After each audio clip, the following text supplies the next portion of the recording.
Welcome to Guide Guru. We hope this video helps. You start by powering down and unplugging the machine, then ground yourself to avoid static.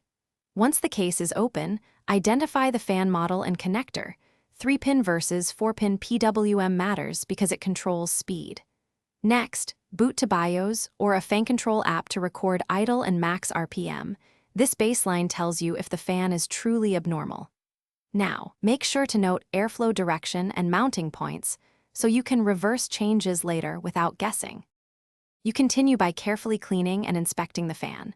Hold the blades so they don't spin, then use short bursts of compressed air to remove dust. Once clean, check the bearing type. Listen while slowly spinning by finger.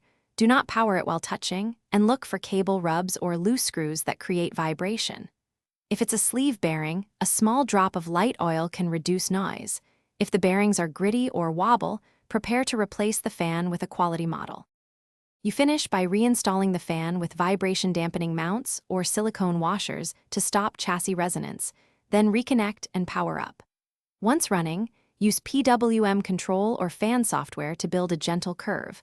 Lower idle RPM, but preserve cooling margins so temperatures remain safe. Make sure to monitor temps for a few hours.